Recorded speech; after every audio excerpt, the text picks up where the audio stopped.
So officially welcome to the VENN night number 3 in this series. And tonight is all about hosting great events online.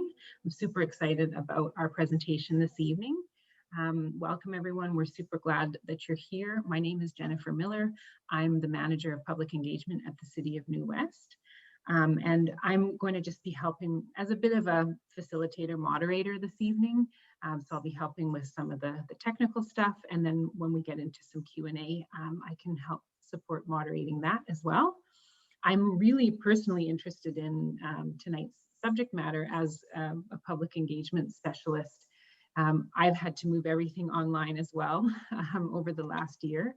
And so I'm interested to learn from Jeremy and from all of you, what has really worked well for you online, and just maybe come up with some different and new ideas so that I can bring those back to the city and some of our public engagement activities as well. So this is, as I said, number 3 in the Virtual Education and Networking Night series. Hosted by the City of New West, and it's specifically for local nonprofits or those who have a connection to New Westminster. And I also want to make sure that I introduce Jen Arbol, who I believe all of you know quite well. She's the city's economic development coordinator, and really this event series has been her labor of love to help support our nonprofit community. And she's just done a fantastic job with organizing these sessions, lining up wonderful volunteer speakers to help share their knowledge with you, and promoting the sessions and making sure that we all have a great, comfortable online space to join together and share some knowledge and connect. So with that, I'm going to turn it over to Jen, and she's got a couple of announcements to share with you.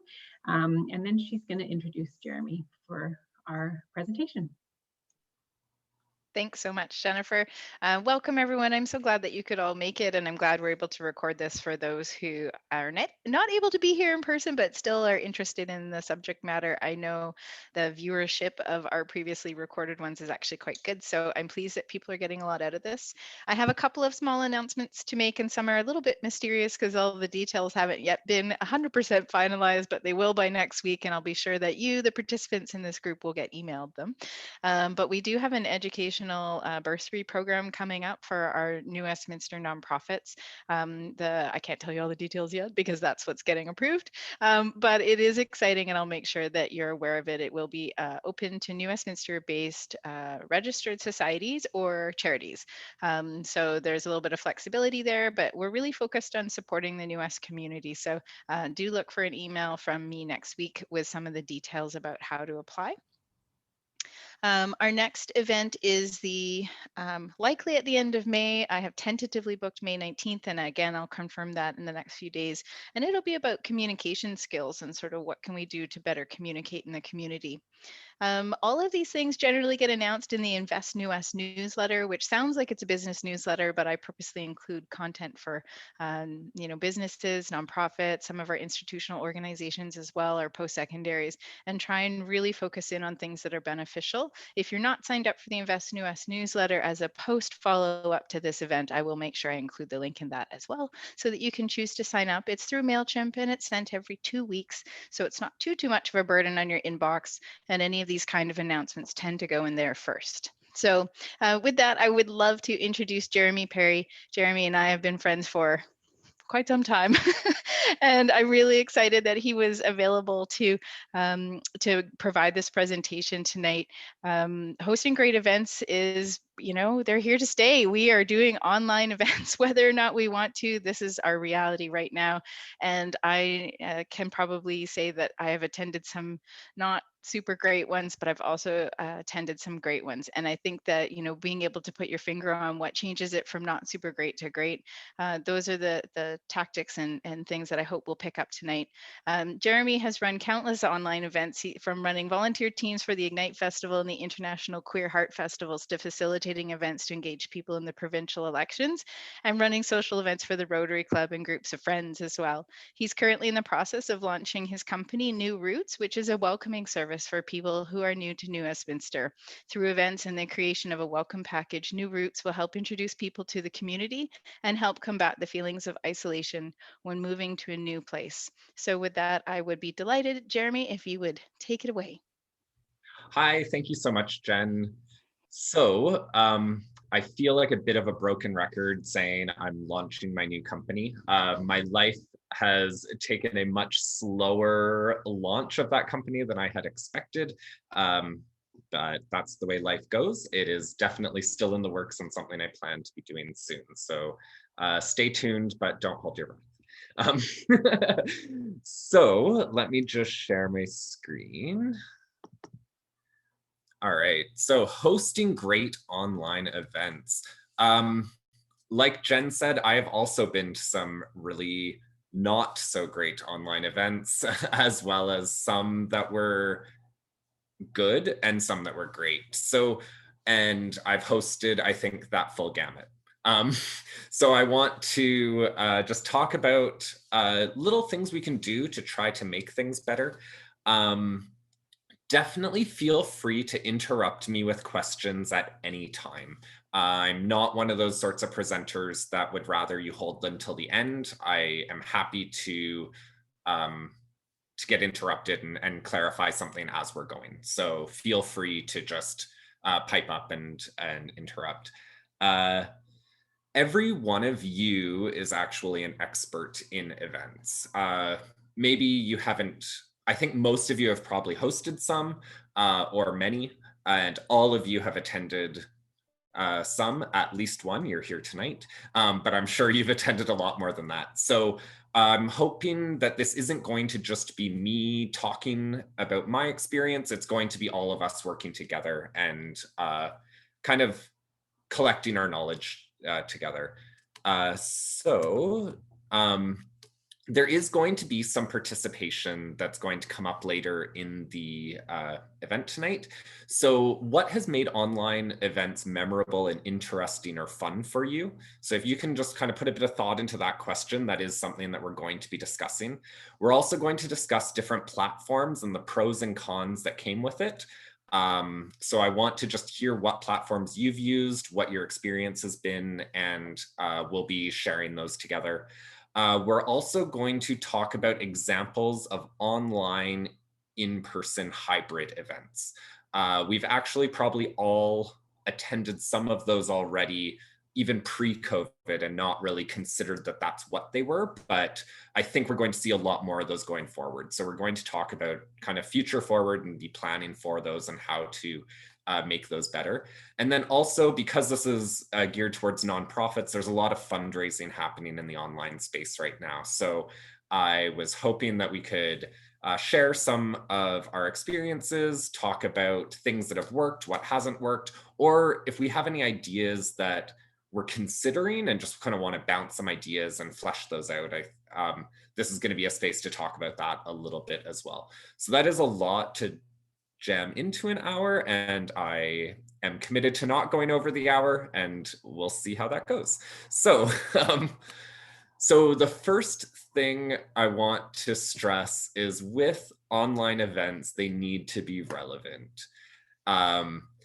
There are so many events and people have like peak webinar where they don't have the capacity to attend anything else, and they don't really have any interest in going to something unless it really piques their interest. So here's a little thing with Robin Williams waving goodbye at the end of a Zoom meeting and then giving the finger as soon as that Zoom meeting closes because he really didn't want to be there.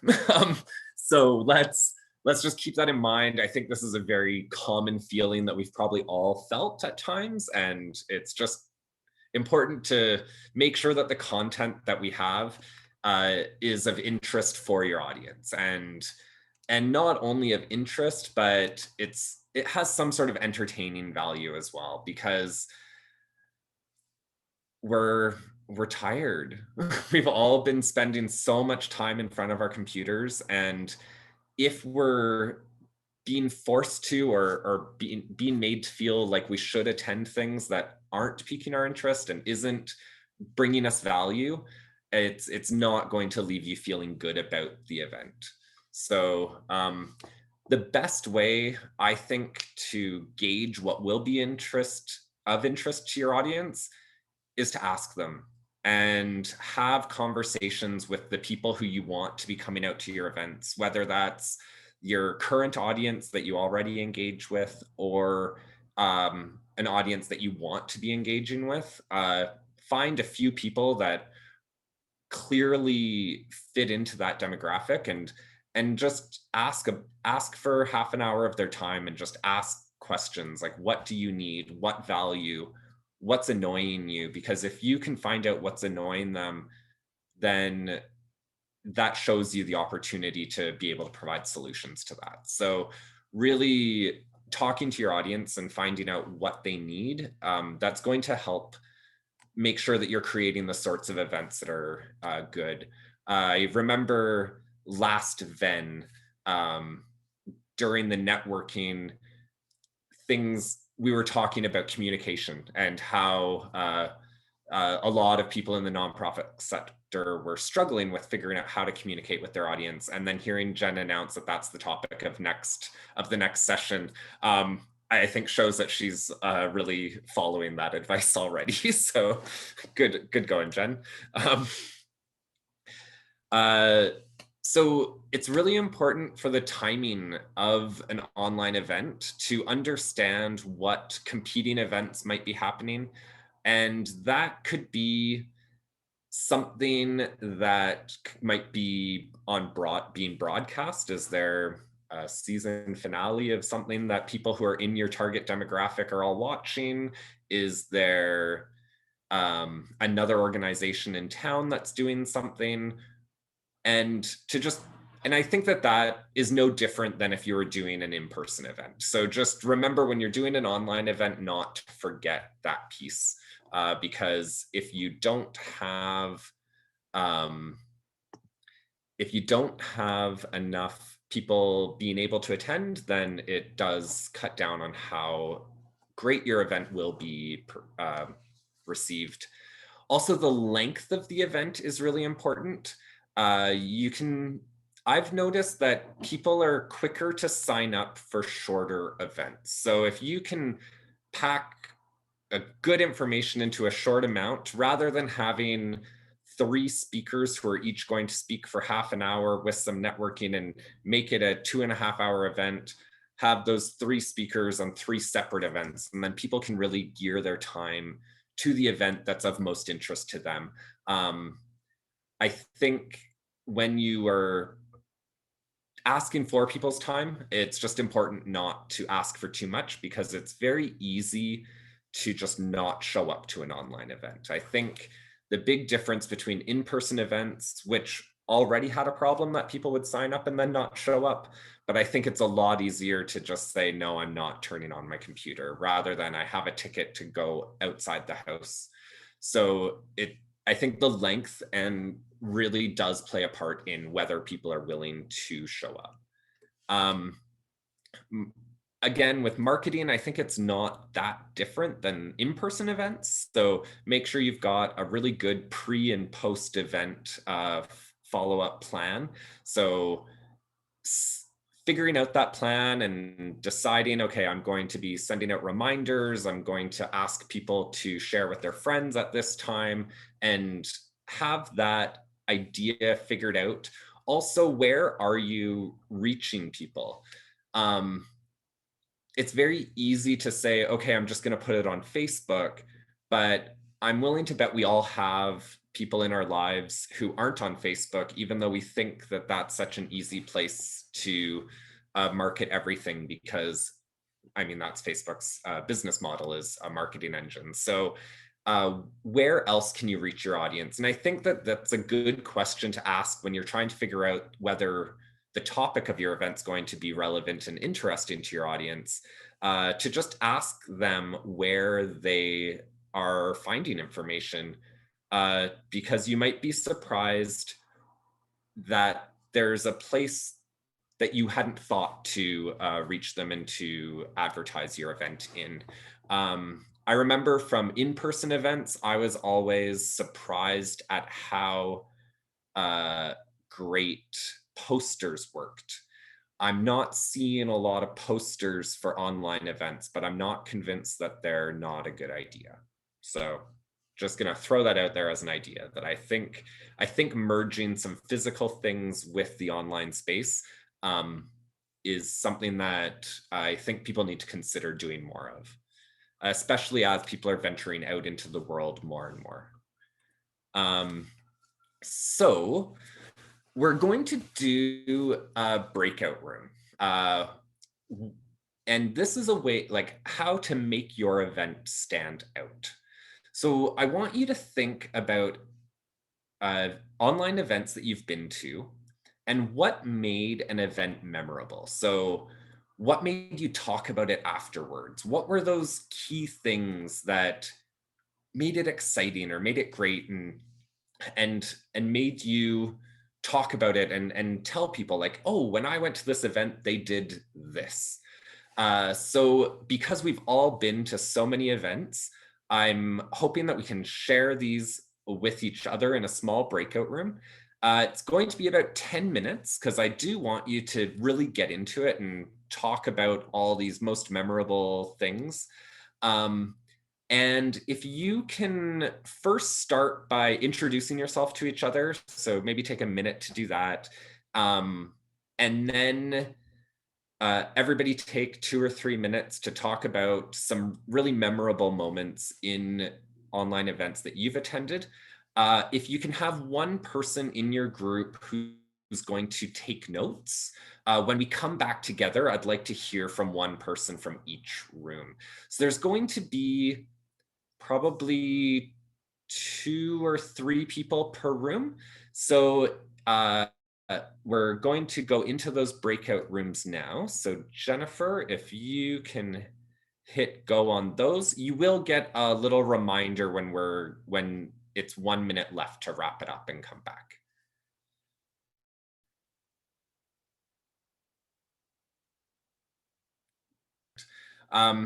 Welcome back, everyone. I hope that that conversation went well.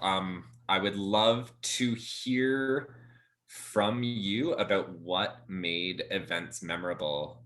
So let's see, breakout room 1. I think that was Liz and Kyoko. Would one of you like to share some of the key things that came up in your conversation? Absolutely. Kyoko had an experience early on, like most of us did last year, that she was attending a 6-week course that after 2 weeks, they had to go to Zoom, and that she felt that it was really nice that they had people who got to know each other before they had to go to Zoom, but they were able to stay connected and have that same sense of learning online because they had known each other. And the only thing that she really missed about that was that little chat of the person next to you when you're snickering or you're learning, but you're having that personal connection. But that it was definitely a beneficial way. She said about 1/3 of the people dropped out of that, but for the people that carried on, it was really good. I had a couple examples that they are fundraisers, but I'm not talking about the fundraising aspect. For me, it was ones that it was a celebrity keynote speaker. So I attended 2 events. One, I was saying the first one I was gifted because I think it was probably about $1,000 for a ticket for this thing. And it was, I pronounce it wrong all the time, but it's the girl from the Big Bang Theory, Mayim Bialik. And she's quite a big proponent in the Jewish community. And so she spoke, and it was really great. It was very, very interesting.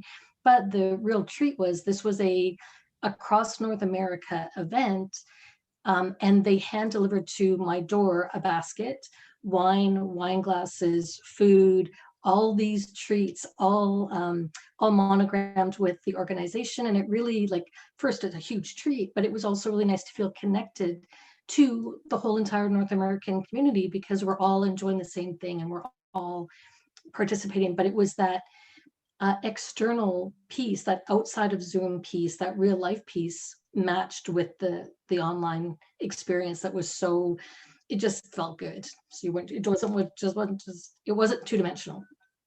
And the other one we did again. I had that I'll, as a point I was going to bring up, that I had an event where I got delivered a gift basket to my door at it, and I was like, yeah. it's so special. Like it really, I think that tangible piece makes the online screen feel more personal. Absolutely, absolutely. And the other one that we were just at recently, again, the Jewish community, it was Magic Johnson was the keynote speaker. And in that one, it was really, what I found was interesting, I was trying to explain to Kyoto, was that it was almost more intimate, because he was sitting back and he's just like chatting, like you're just his buddy. So in a way, the Zoom experience made it more intimate instead of less intimate than if you had been there. So it was wonderful. Like there's other things going on with that event, which I can speak to later, but just what was memorable and what made me talk about it after was to have someone who is a large celebrity like that really spoke so well and so intimately, and so made such a great presentation as part of a larger event, but made it more intimate by being on Zoom.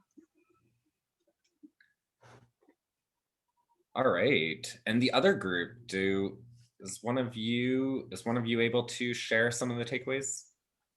Oh yeah. So we also had mention of the whole receiving of physical treats. I believe it was Lily who was saying that they did an online event last year. The actual event was sort of so-so, but the fact that they sent cake and champagne to everyone's house, that had a really nice impact and made the event memorable. Something that Lily also mentioned was the BC Farmers Market Association. There is a BC Farmers Market Association for this, so for one thing, so that was exciting to learn.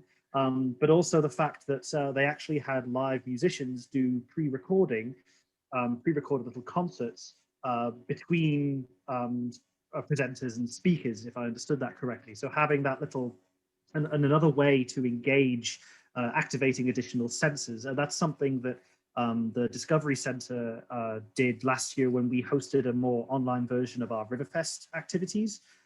We did in-person activities that we do normally, but there was a lot that we weren't able to do. So we actually had a Haida storyteller, Kung Jadi, and she did some pre-recorded songs and stories for us that we were able to share on our social media platforms. We also had the musical duo Bobs and Lolo.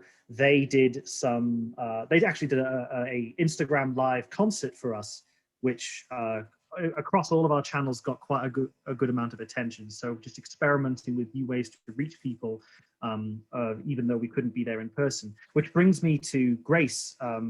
So she said that her brother had participated in a New Year's party, and it was a really fun way to be interactive while being apart. And she also had a personal experience with Rotary, with weekly online meetings. But what was really a standout for her was the ability to have speakers from completely different countries on the other side of the world, in some cases, talking while you could be sitting there having your lunch. You know, there is a lot to be said for in-person experiences, and how they're not really, online is not really a replacement. However, it's the ability to connect with people who may be on the other side of the country or in a completely different nationality. There is something to be said for that. For sure. And I think that that's something that I hope we don't lose, is finding ways to still bring in those really great speakers who would be unattainable due to location, and be able to learn from them. And I'm in the same Rotary Club as Grace, so I've had the benefit of seeing some of these great speakers come in from around the world, and it's been really cool. So let me go back. We're a little behind schedule, but let's see. All right. Oh, whoops. Okay, so I wanted to talk about accessibility. When we make events more accessible, it actually helps make them better for everyone. So there's a few topics that I just want to quickly go over, and just some best practices that can just help open up how well received your events can be. So one thing is closed captioning. When we did the Queer Heart Festival, this was an international event where we had presenters coming in from many, many different countries. I think we had participants from about 30 countries. And closed captioning, when we had proposed it, we thought it was going to be to help those who might be hard of hearing or deaf be able to participate. And while there were a few participants that is how they used it, it was more often well received by people where English was their second language. Because when there's closed captioning, if they miss something as it's being said, to have the opportunity to read it, it can just help them pick up on a point that they might have missed. So closed captioning, we used Rev, which is a plugin tool that works with Zoom. I think that there's other programs available. A quick Google search can figure out a way to get an automated one. Rev says they're about 80% accurate, so it's not perfect, but it's better than nothing.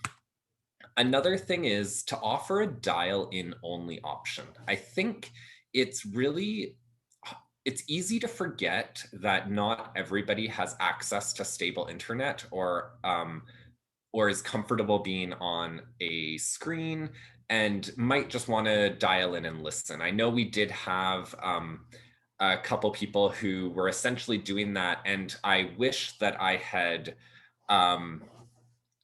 explicitly mentioned that, like, even if you're not coming in and talking too much, like, it's okay to like stay on the session, because we did actually have 2 people drop off this session because I wasn't more explicit in making sure that that dial-in only option was available and people felt comfortable participating in that way.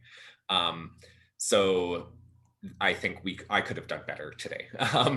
Verbally describing visuals. If somebody's their sight's not as great, to hear what a visual looks like. So you'll remember with that Robin Williams meme that came up, I described what it was. And that might have sounded a little odd to those who can see it fine, but for somebody who's consuming this presentation, hearing something described just means that it now exists for them as well, as opposed to it just showing up and them not knowing why people are giggling or why it's relevant. Having a tech tip sheet can really open up the ability to participate to people who might not be as comfortable with the platform that you're using. A couple months ago, I was really surprised to learn that a participant at an event that I was helping to run, it was their first time on Zoom.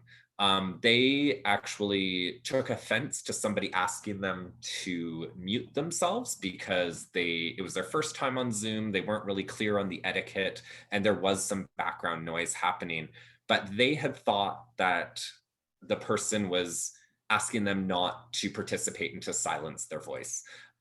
So just making sure that people get a tech tip sheet about just the best practices on how to make it work and be able to navigate the system, it can just make for a better experience for everyone. Also, having a training session. So if you have a multi-day event, having a time that people can sign in to just test out using it, make sure that they know how the tech is going to work. This can really open up your event to people who might not be as tech savvy as others who are going to be attending. This is especially helpful for if you're trying to bring more seniors out to your event. I've found that like I had a family reunion and a lot of my dad's siblings wanted that training session before the actual reunion, and it gave them an opportunity to feel comfortable and know that when they go, it's going to work out for them. So I think that there's a lot of benefit to that. Also offering all the accessibility information up front. So mentioning there will be closed captioning or explaining the dial-in option, it just allows people to have that comfort and the safety of the event, that if they attend, it's going to work for them. And having that information provided just ensures that they know that this is an event for them, that they are going to be able to attend and feel comfortable at. Providing questions in advance. For a lot of people, getting asked a question on the fly can be really nerve-wracking. So like today at the very start of the session, I said, we're going to be talking about these things. And it was really to give all of you as participants the opportunity to put a bit of thought into those questions rather than me just saying, okay, we're going into a breakout room. Here's a question that you haven't even had a thought second to consider yet. And that can really help with many people who are able to speak more eloquently when they have had a few minutes to put some thought into it. So ideally having those questions emailed out in some of your pre-event communication can just help make that a more comfortable experience for people. If you're doing a lot of education, having a glossary of terms that people have beside them or like have as part of your pre-event can really be helpful. I went to a session where we were learning about oppression and different forms of privilege. And there were a lot of terms that I thought that I knew those terms, and I was surprised how often I referenced the glossary that they provided us. And it was really beneficial having that and being able to reference it as we're going through the different learning topics, because knowing what a word means helped me be able to listen and pay attention and not sit there like, should I interrupt and ask? I'm not quite sure. So I found that to be really beneficial, and particularly for somebody who maybe the depth of their English knowledge would be less than others, it's going to really help make that an easier event for them to attend. Jeremy, sorry. Yes. Can I just say on that, I'm on the Tourism New West board, and I was on my Zoom call today, and a gentleman came on who was our guest speaker, and he's from Tiffa, BC. I still don't know what Tiffa, BC is, because he never actually said what TIABC meant, and I felt so silly to ask that I didn't ask. So anything to do with acronyms or titles or things like that, please make sure that people actually say the whole thing, because I honestly don't know what it is still. Oh, for sure. In fact, when you just said that, I was like, is that a city that I've never heard of? I don't know. Yeah, I was actually just about to say the exact same thing. I was on a call recently with acronyms, and I thought I knew, and it was like an internal call for staff, and there was no point for me to ask what the acronym was, and I was totally lost until the very end when somebody actually said it out loud. So we've had that problem as well. You know, at the FRDC, it's just internally, it's just common knowledge. But if you're doing anything like an online speaker series, welcome to the FRDC, and there's a fair chance someone might be sitting there going, the what? For sure. So glossary of terms, very important. And it makes it more accessible to some people, but it actually just makes the event better for everyone. So now, hybrid events, merging in person with online. I really think this is the future. I think this is where we're going to be moving. We're entering the next year or two, maybe 3.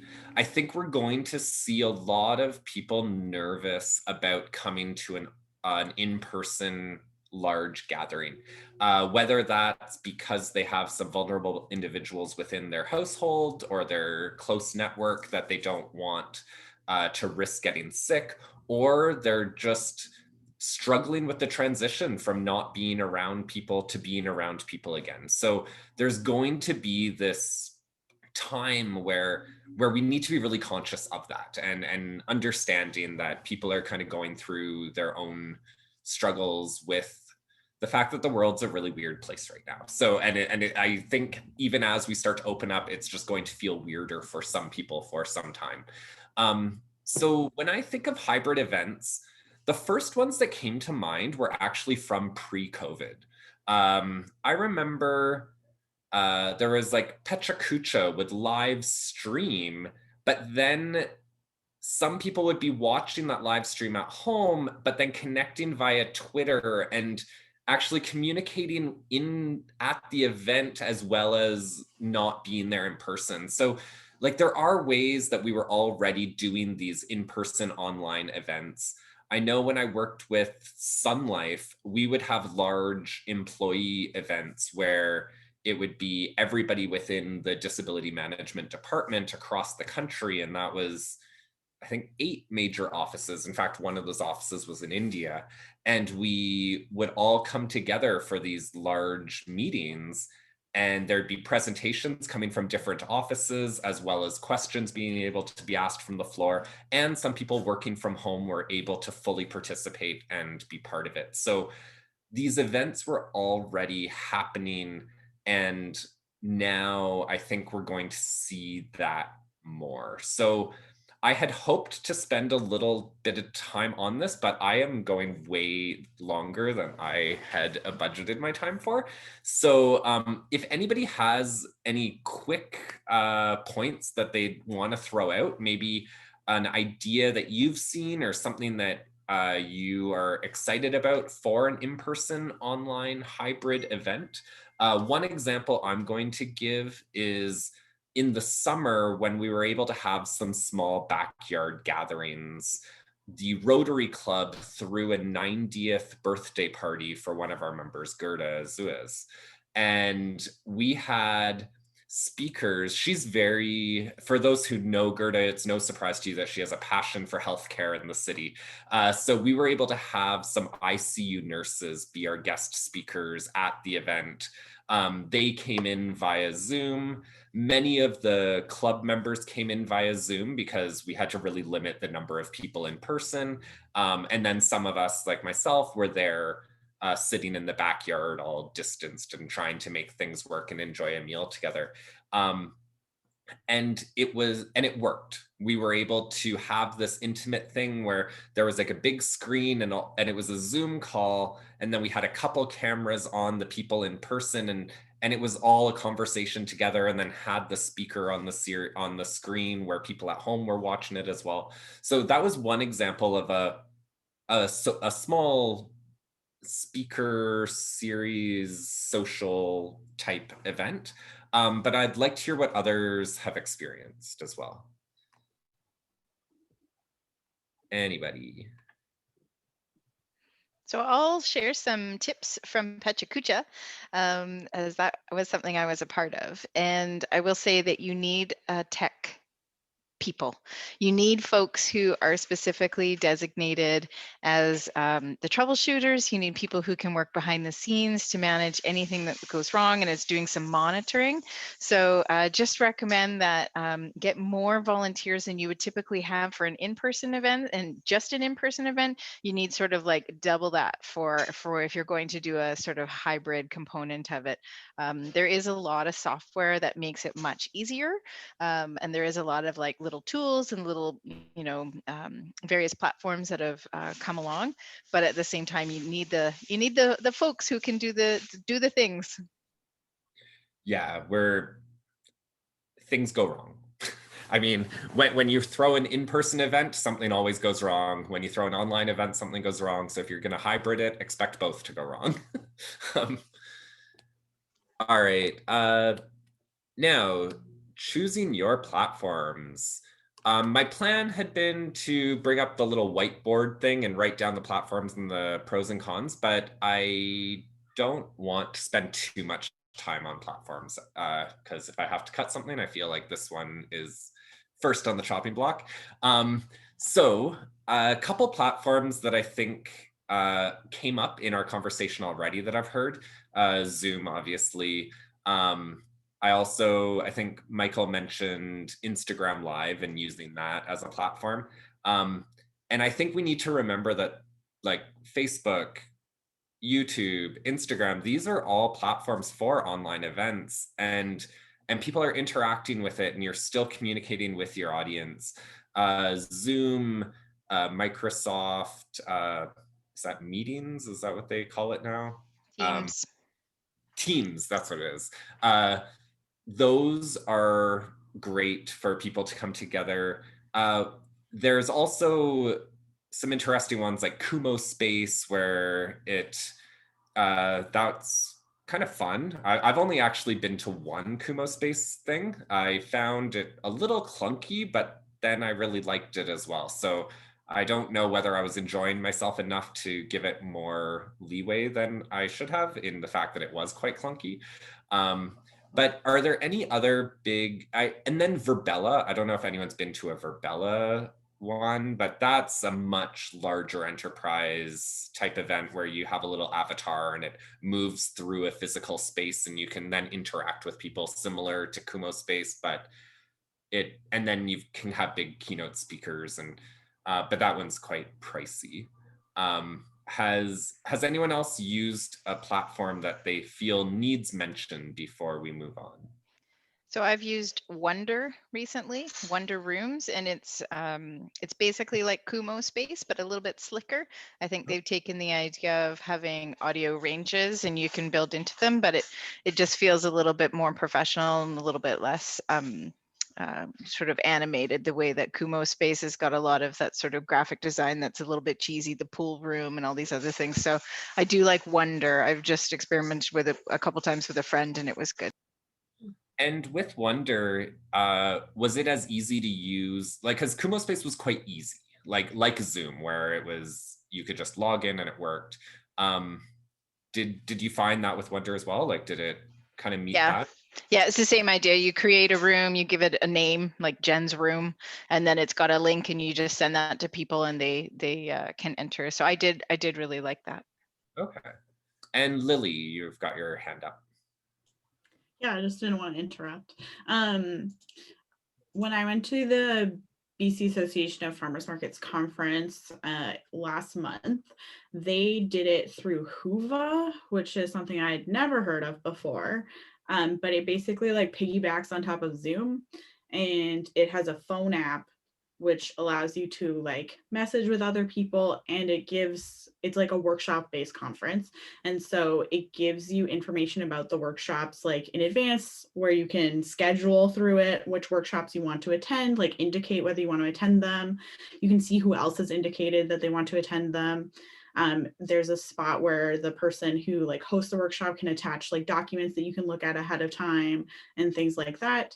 And then you can go through Whova to participate in the Zoom videos. Like, you don't have to be using Zoom necessarily, though you can also go through Zoom instead of Whova. So it's just kind of like a fancy face to put on Zoom that works for like smaller conferences, or probably bigger ones. I don't know. Nice. And that was Whova? Yeah, WHOVA. Cool. All right.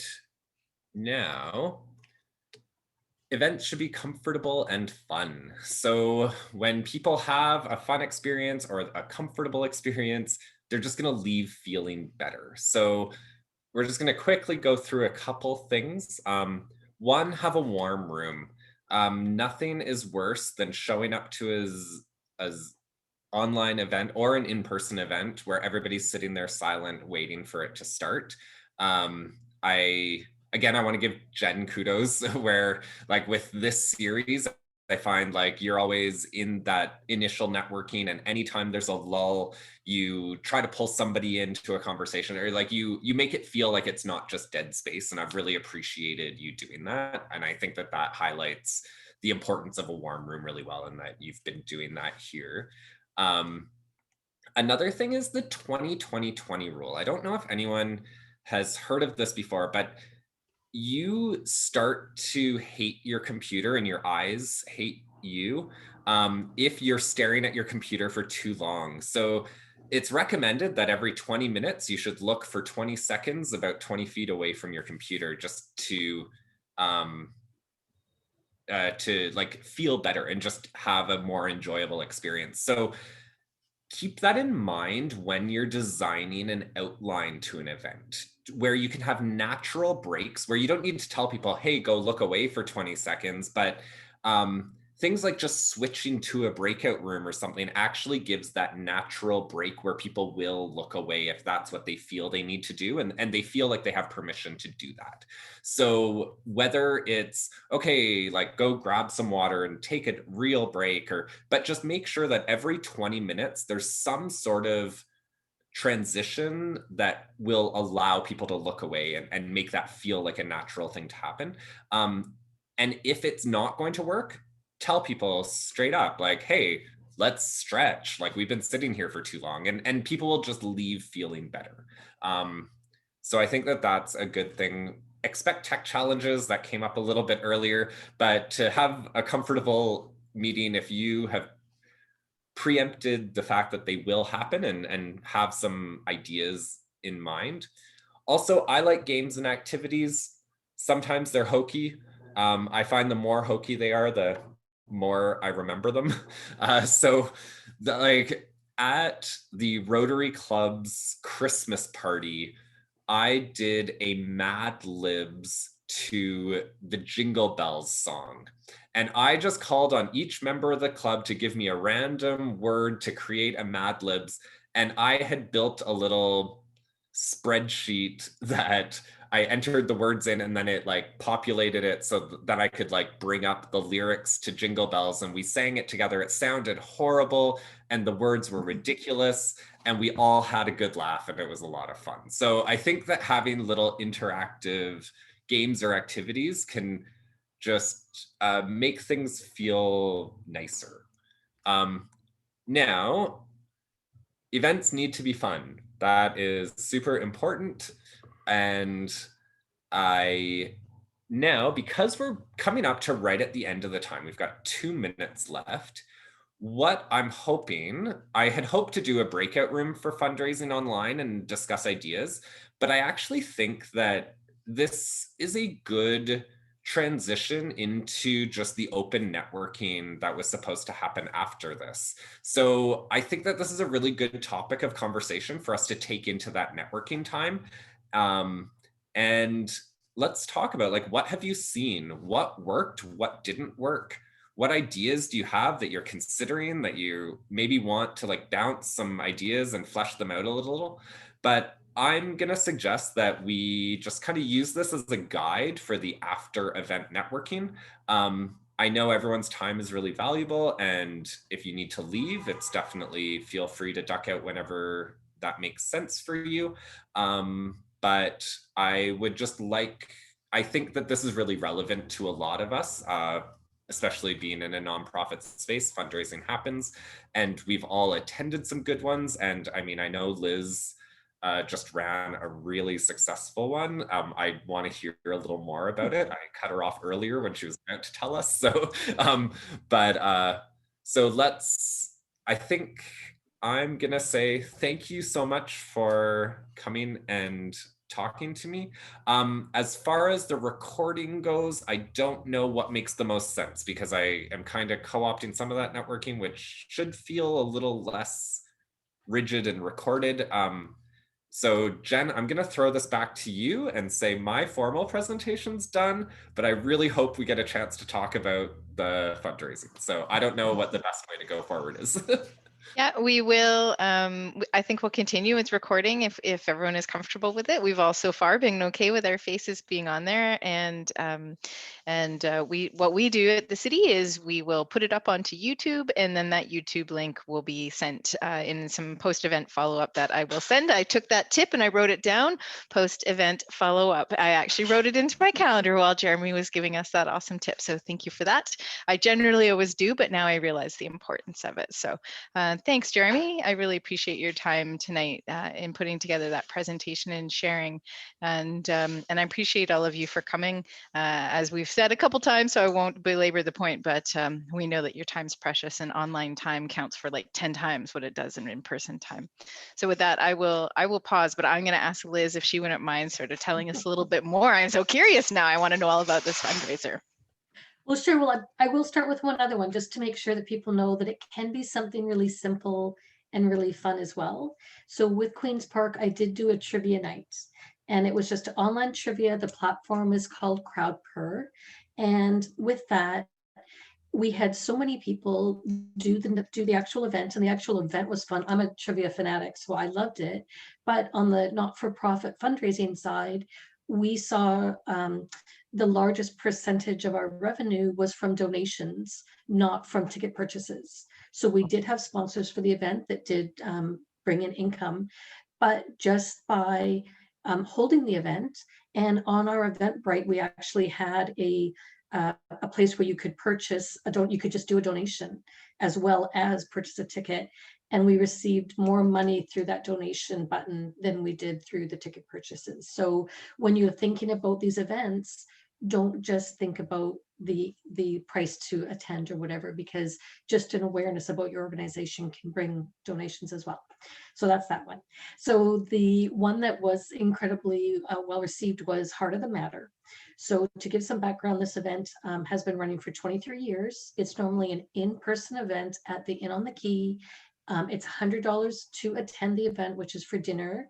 And then there's all of these amazing gift baskets that you can purchase. And so what we found is we knew we couldn't do it live. And so again, this is not me. This was a team of incredibly talented people who really took a chance by taking this and making it virtual without any clue.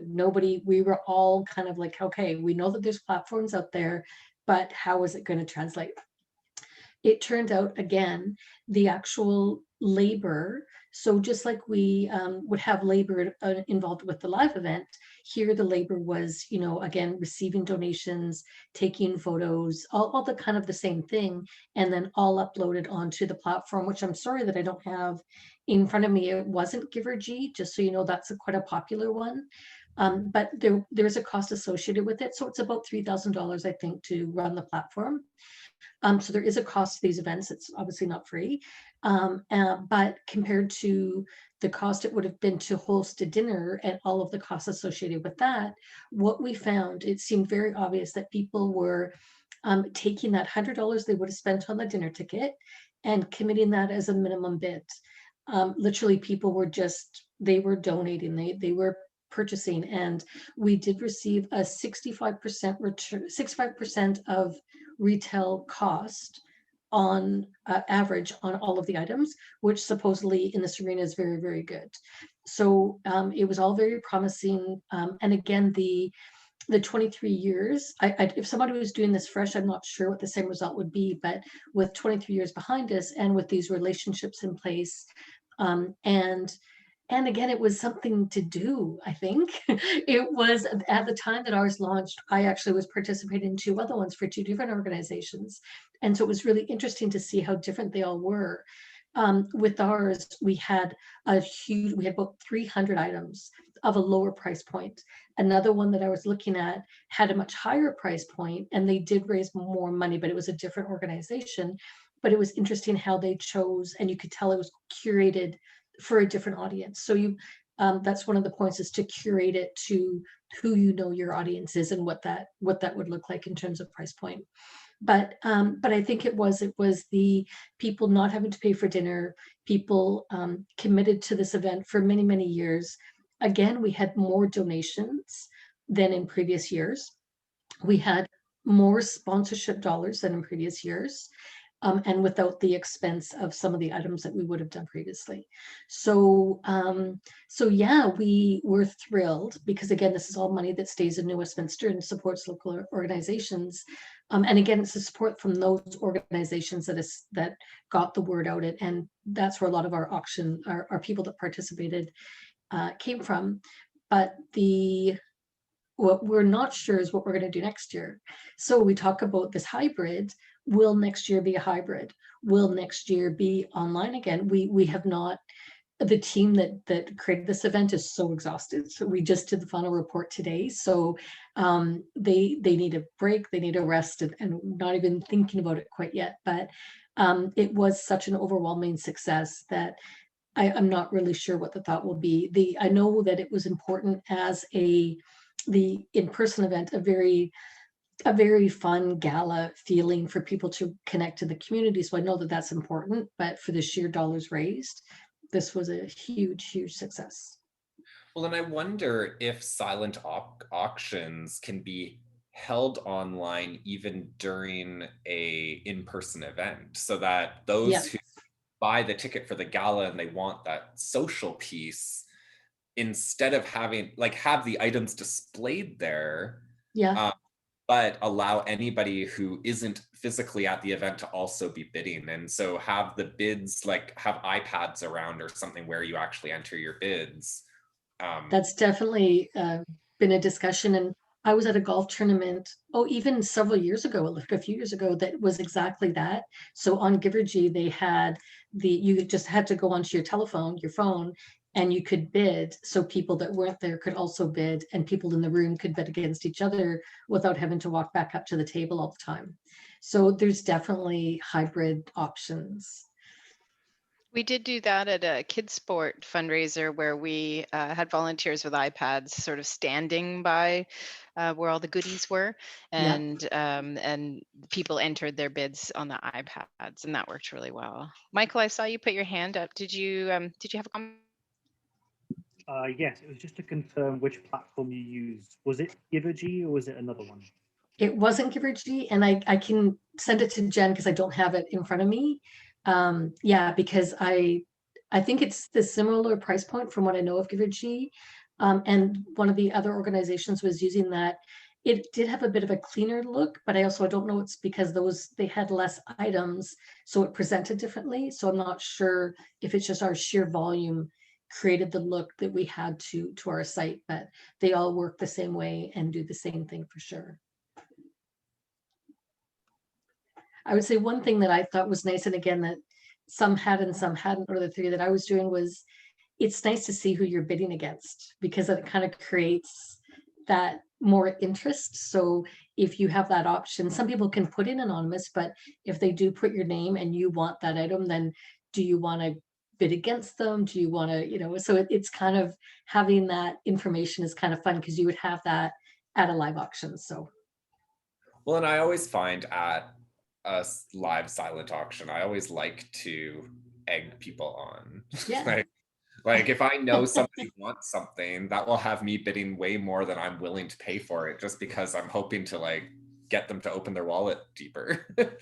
Absolutely. Can I ask a question? Go ahead, Lavanna. When you say gala, Liz, what is it? What kind of galas are you talking about when you do them online? Oh, so when the 23 years that this event was taking place, it was a gala dinner. So it was, so that was the thing. It was very much a community event and a gala dinner with the silent auction component. And so I know that is important to the organizers. But doing it this way worked out very well financially. And next year, just not really sure how that's gonna, where that's gonna fall in the end. Well, we did last year before COVID hit. It was on March 7th. We did a sort of a gala like that. We did a fundraising and did silent auction and held it at the curling rink just down on the Bride. And we did this silent auction, so it was pretty good. Yeah, so they do work very well. But we just had people mill around, and then they just put their bids on a piece of sheet of paper. So it was a small event, but I can imagine it can. That's the best way to do it, or are there other ways as well for a gala? Also, I think I'm not making sense, but anyway. Yeah, just for whoever's taking it on, it is a lot. There is labor involved. So just like there is in the gala, but it's not easier because it's online. It's as much work for sure. That's a really good point, Liz. Yeah, it's not easier just because it's online. Absolutely. Kathy suggests that the heart of the matter was easier because it was online. And I really question whether the accuracy of her statement that way, because I'm thinking maybe she just preferred the type of work, so therefore it felt easier. It's still a lot of work, right? Yeah, it was a lot of work. Yeah, for the team that was doing it, it was it was a lot. So Lily, you had your hand up. Wasn't. Lily, you had your hand up. Do you have a question? Oh, I just wanted to mention like hybrid option. We did a raffle last year, which was not something that we normally do. I think everybody was trying to do a new way of fundraising or something last year. And we because we only have the market once a week, it's hard to get people to like come out and buy those tickets, especially when you're supposed to be keeping distance and things like that. And we found that it was a lot easier to do to like upsell it through our Instagram stories, and then people would like send us messages on Instagram and they would e-transfer us for the tickets, and then we would send them, yeah, like Jen, and then we would send them, we would fill out their tickets for them because legally you have to, because gaming has a lot of rules, but we would fill out that and then we would send a picture of the ticket to them, and then they legally have to confirm that they received it, and then we could enter it in the box for them. So they never had to like be in the same room or anywhere near us to be able to do a physical raffle ticket. And it worked pretty good. We'd never done something like that before. It definitely went better than we expected. I don't know that we would necessarily do it again, but as like the Instagram portion of it worked quite well. Michael. Yeah, so this is much smaller scale and I guess you could say sort of simpler. But one thing that we did started doing last year and have continued into this year with our online sort of speaker series programs. So over the pandemic, we've offered them for free to kind of get around the fact that it's not in person, that we're not spending as much on things like refreshments that we normally would. But we decided to start experimenting with a way to fundraise while people register for these events. So they have on Eventbrite a free ticket option, which is sort of the standard, and we encourage people to make donations to assist us with our fundraising campaigns. But we will also include sort of a donation ticket, right? Eventbrite has that option where you can sort of enter a suggested amount, but really it's just up to their discretion. We haven't had a huge amount of turnout for it yet, but we have had some, so it's sort of a promising potential. But it's also done in such a way that we're still able to offer our programs for free that we've been doing through 2020, but we're starting to be able to edge back into ways that our community can give and help us out with the work that we do. Yeah, so what I've seen work really well with that, and it's what we did with the Ignite Festival, is we said, like, here's a free ticket option. Here is the recommended ticket option. Here is what we would ask you to pay if you're able to make up for the people who can't pay. And here's a way for you to enter any other amount you'd like to enter. And we kind of provided four options where it was like free, a suggested, double the suggested, and then anything you wanted. And we raised so much more money than we ever expected, because a surprising number of people, if they're given a suggested, choose the suggested amount. And we weren't, I think it really threw all the organizers, it surprised us all. Granted, this was in April last year, so I think people were just excited that we were doing something, because if everyone remembers spring last year, that was like a really weird time. And the fact that a thing happened was really exciting. But we were able to then, yeah, we made so much more money than we ever expected to. So I know some of the organizations I've volunteered with over the years, we've actually made a fair amount for selling online tickets where the person can't make it, but still wants to contribute or still donate. And it's like, well, you could fund a ticket for someone who otherwise couldn't go. So we've actually, over the years, pre-COVID, I've had a lot of success saying, even if you can't make it and you'd like to support this event, consider buying a ticket, and we'll keep a list of people who can't afford but would like to attend. So that was also really helpful too, because I think if people believe in the cause, they want to find a way to support if they're able to.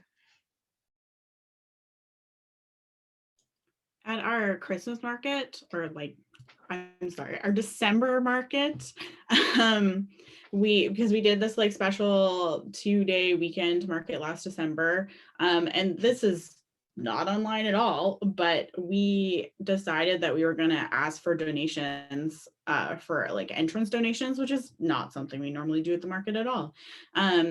and we had like a suggested, and I found that, you know, a large portion of people did not donate anything at all, but everybody else donated way more than we asked them to. And we found that basically it ended up working out to us getting the minimum donation for everybody, because so many people like overcompensated.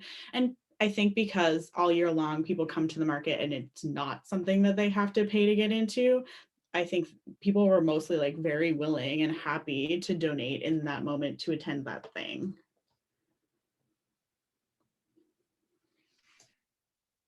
Definitely, as some of the costs of the pandemic are sort of being felt, you know, things like masks and gloves and hand sanitizer, and even subscriptions to services like Zoom or subscriptions to CrowdPur or whatever it is.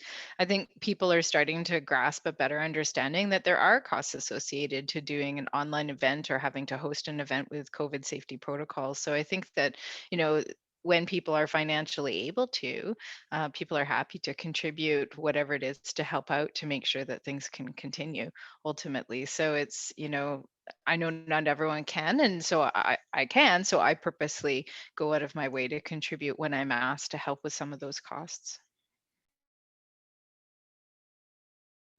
Well, and I think you make a really good point there, where you just say you contribute when you're asked.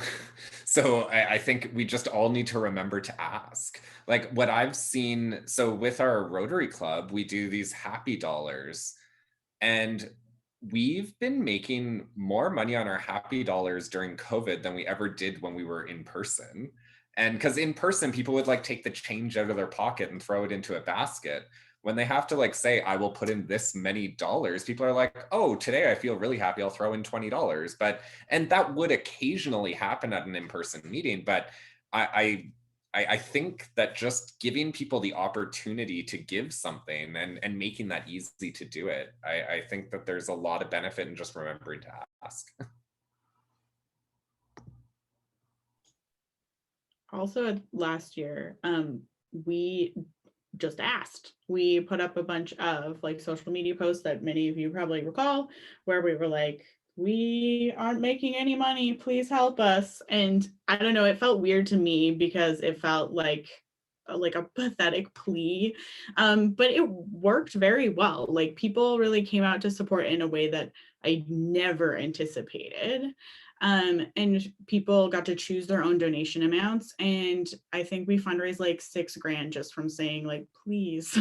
And so, you know, having the opportunity, or like the making it easy for people to donate and making it clear that you need them to, I think people just don't realize who is a nonprofit, who isn't, and like where people's money comes from and like what needs to happen. I mean, maybe it's not as confusing in other things, but for the farmers market, like we get asked all the time if we are city employees, and we are a nonprofit. And so making that clear, and then making it clear like how the pandemic affected us was really very fruitful. Similar to that, we've done similar sort of asking, almost akin to pleading campaigns for our end of year fundraising. And I think for us, because the centre doesn't have sort of like a dedicated social media communications, it's very small staff teams where everyone has to wear many different kinds of hats.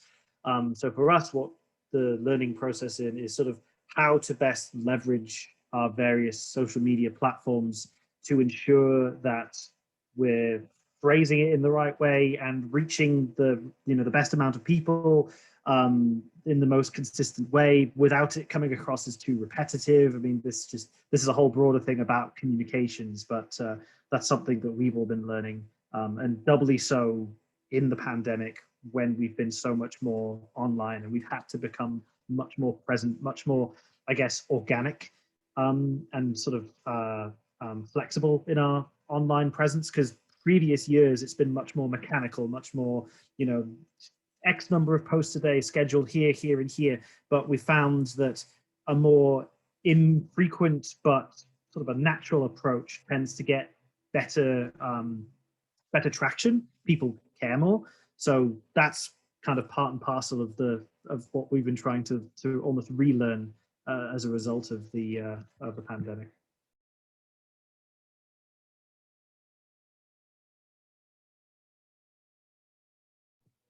Something that I saw be very successful was a daycare up in the Northwest Territories, but they did a silent auction for their students' art. And so it was truly just we're looking for money, give us money. Like, you're not buying something of much value.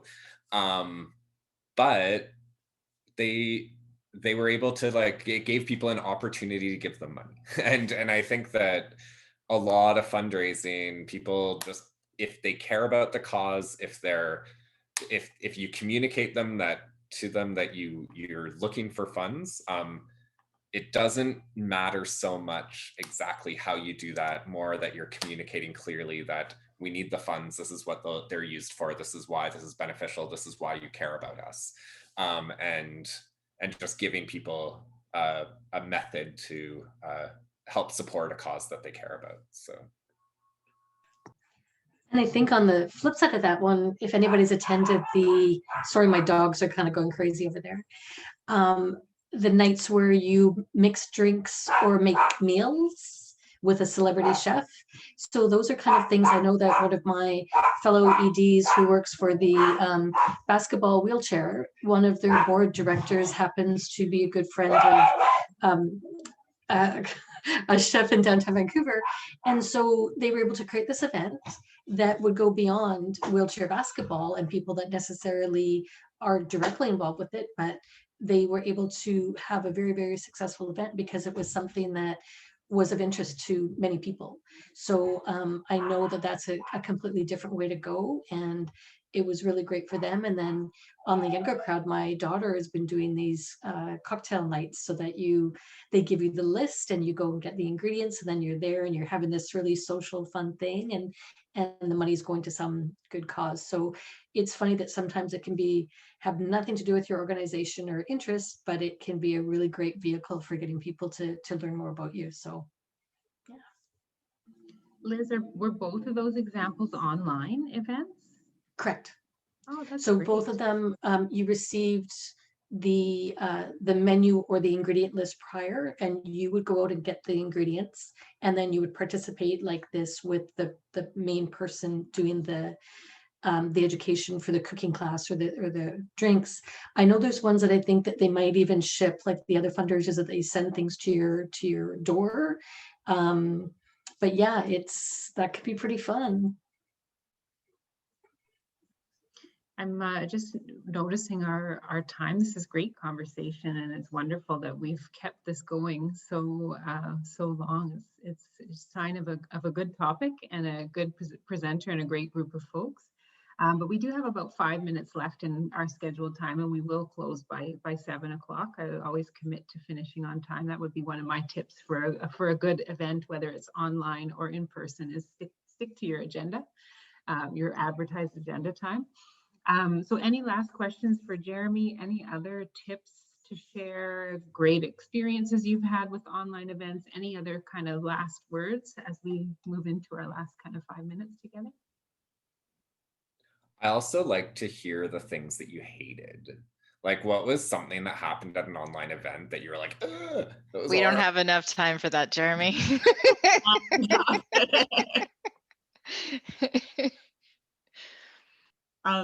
I volunteer with Big Sisters, who are lovely, and I went to a volunteer appreciation thing that they hosted last year, which is in my group with Michael and Grace. We were talking about the food that came. I got like champagne and a tendy cake, which was pretty fun, but they had like an hour of activities, and I think that they could have really benefited from like a dress rehearsal kind of deal with it. So I think that is something to keep in mind, because things didn't like quite work the way they thought they were going to.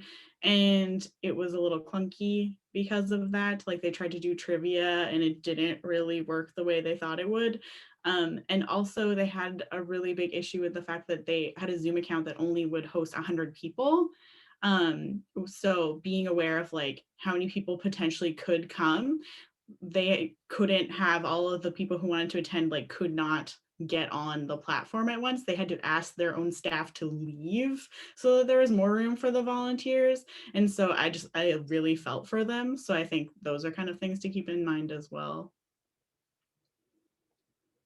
Yeah, the idea of a dry run is critical. I hosted a cook night on a social group that I belong to the other day, and we realized that because I logged in first, my face was on the top, and the actual cook who was doing the demonstration was on the bottom, but the comments were streaming over top of the bottom. So, but there was no way to do that without like actually stopping it and restarting it. So we were like, well, we're just going to remember for next time. So yeah, test the technology 100%. Well, and make sure that your platform will support your event. Like Lily pointing out that they hit that 100 max, and that happened at the Queer Heart Festival actually as well. We had this like enterprise account that allowed for like 5 simultaneous rooms to happen, but one workshop happened, and only one. Like we had workshops happening internationally, 3 or 4 starting every 3 hours for 72 hours.